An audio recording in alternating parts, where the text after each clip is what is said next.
আসসালামু আলাইকুম everyone, welcome back to my channel. নতুন আরেকটা রেসিপি নিয়ে আবার হাজির হয়েছি। আমার আজকের রেসিপি মাছের ভর্তা। আমি এই ভর্তাটা একটা হোটেলে থেকে খেয়েছিলাম। এই ভর্তাটা এতটাই মজাদার, আপনারা যে কোনো মাছ দিয়ে এই ভর্তাটা তৈরি করতে পারবেন। পাঙ্গাস মাছ দিয়ে এই ভর্তাটা করে আপনাদের দেখাবো। আর যারা কোনোদিন এই পাঙ্গাস মাছ খান না, তারাও আজকে এই ভর্তাটা দেখলে পাঙ্গাস মাছ দিয়ে ভর্তা খেতে ইচ্ছা করবে। তো চলুন কথা না বাড়িয়ে শুরু করা যাক। একদম অল্প উপকরণ দিয়ে ভর্তাটা আমি তৈরি করব। তো এখানে আমি 5-7টা শুকনা মরিচ নিয়েছি, আর 2টা পেঁয়াজ কুচি করে নিয়েছি, আর 2 পিস পাঙ্গাস মাছ নিয়েছি। মাছ কিন্তু পিঠের মাছ হতে হবে, পেটের তেলের মাছ দিলে কিন্তু হবে না, ভর্তাটা ভালো লাগবে না, তেল তেলে হয়ে যাবে। এখানে আমি রসুন নিয়েছি একটা।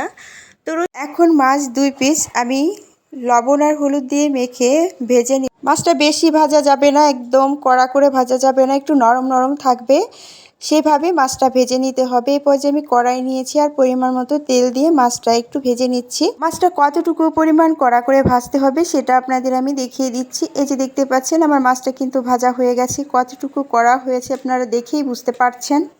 এখন আমি মাছটা তুলে রাখবো। আর এখন প্যান দিয়েছি, আবার পরিমাণ মতো তেল দিয়ে পেঁয়াজটা একটু বেরেস্তা করে নেব। পেঁয়াজটা একদম সুন্দর করে লাল করে বেরেস্তা করে নিতে হবে। ঠিক এই পর্যায়ে পেঁয়াজটা বেরেস্তা হয়ে গেছে, আমি পেঁয়াজটা উঠিয়ে রাখবো। তো এই মাছ ভর্তাটা কিন্তু এতটাই মজাদার, আপনারা একবার হলেও ট্রাই করে দেখবেন। তো এখন আমি শুকনা মরিচগুলো তেলে ভেজে নিচ্ছি। শুকনা মরিচটাও একদম ভালো করে কালো করে ভেজে নিতে হবে, রসুনটাও ভালো করে ভেজে নিতে হবে। তো আমার ভাজা হয়ে গেছে, এখন আমি সবগুলো তুলে নিচ্ছি। এই পর্যায়ে আমি পেঁয়াজ বেরেস্তা আর শুকনা মরিচ আর রসুন একসাথে উঠিয়ে নিয়েছি।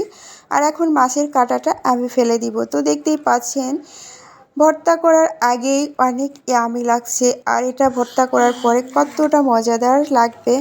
তো আমি পরিমাণ মতো লবণ দিয়ে পর্যায়ে আমি মাছের কাঁটাটা ফেলে দিচ্ছি। মাছের কাঁটাটা ফেলে দিয়ে আলাদা করে নিতে হবে, সেই সাথে শুকনা মরিচের বোটাটাও ফেলে দিতে হবে। এটা অবশ্যই সরিষার তেল দিয়ে করতে হবে যেহেতু ভর্তা।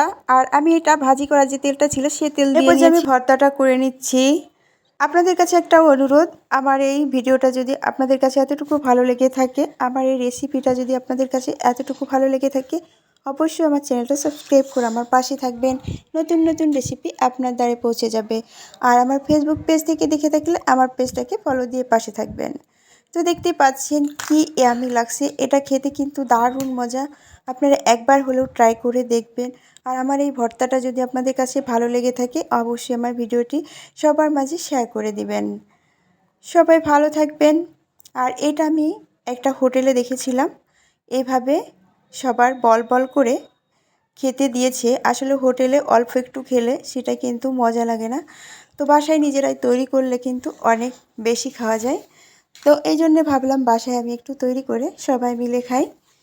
তো এই জন্য হোটেল স্টাইলে আমি বল বল করে এগুলো তৈরি করে নিচ্ছি। তো দেখুন কেমন লাগছে। আর ভালো লাগলে অবশ্যই আমার পাশে থাকবেন। আপনাদের কাছে একটা রিকোয়েস্ট থাকবে, আমার চ্যানেলের পাশে থাকবেন। আর আপনাদের ভালোবাসায় আমি অনেক দূর এগিয়ে যেতে চাই। আপনাদের সবার জন্য অনেক অনেক দোয়া এবং ভালোবাসা রইল। আজ এ পর্যন্তই। আল্লাহ হাফেজ।